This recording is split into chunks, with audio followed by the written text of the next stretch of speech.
নমস্কার বন্ধুরা, কেমন আছেন সবাই? রিয়া সুদীপ লাইফস্টাইল অ্যান্ড ব্লগে আপনাদের সকলকে স্বাগত জানাই। বন্ধুরা, আজ হঠাৎই আমার এই ব্যাগের ফিতেটা ছিঁড়ে গেল। চলুন আজকে এই ব্যাগের ফিতেটা পাল্টানো যাক। কিভাবে পাল্টাবো সেটাই আপনাদের দেখিয়ে দেবো। আপনারা চাইলে এটা বাড়িতেও করতে পারেন। দেখুন, প্রথমে ব্যাগের ফিতেগুলোকে আমি কেটে নিচ্ছি। তারপর এতে যেই ফিতেটা বসাবো সেইটা হচ্ছে আমার বড়মশাইয়ের একটা ডিউটির ব্যাগ ছিল, সেইটা যেটা কাঁধে ঝোলায় না, সেই ফিতেটা ছিঁড়ে গিয়েছিল, সেইটাই আজকে এখানে কাজে লাগিয়ে দেব। এটা খুবই সামান্য কাজ, এর জন্য দর্জি দোকানে যাওয়ার দরকার নেই। বাড়িতে মেশিন থাকলে আপনারা সহজেই এই কাজটা করতে পারেন। চলুন দেখিয়ে দিই। প্রথমে ওই ফিতেটাকে নিয়ে নিয়েছি, তারপর ফিতেটাকে হাফ হাফ করে কেটে নেব। ফিতেটা তো বড়, তাই মাপ করে প্রথমে কেটে নিচ্ছি।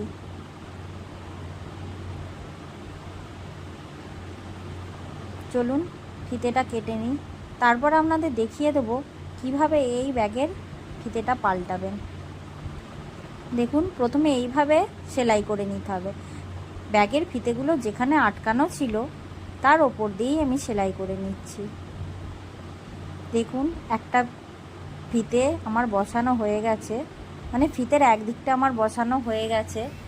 এবার আর একটা দিক বসিয়ে নেব, তারপর আপনাদের দেখাবো। দেখুন, ব্যাগের একদিকের ফিতে আমার বসানো হয়ে গেছে। চলুন অপর দিকের ফিতেটাও বসিয়ে নিই, তারপর আপনাদের দেখাচ্ছি।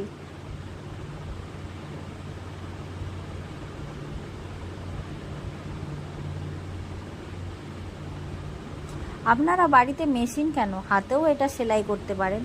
তবু একটু কষ্ট হবে, কিন্তু হয়ে যাবে। চলুন, ব্যাগের ফিতে আমার বসানো হয়ে গেছে।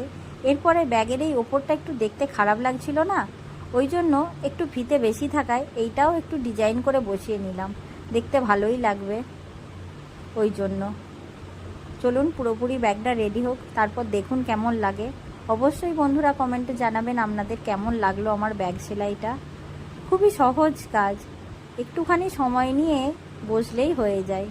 এর জন্য এই ব্যাগটা ফেলে দেওয়ার দরকার ছিল না। ভাবছিলাম ব্যাগটা ফেলে দেবো, কিন্তু ভাবলাম ব্যাগটা তো ভালোই আছে, চলুন ব্যাগটাকে ঠিক করে নেওয়া যাক। কেমন লাগলো অবশ্যই জানাবেন বন্ধুরা।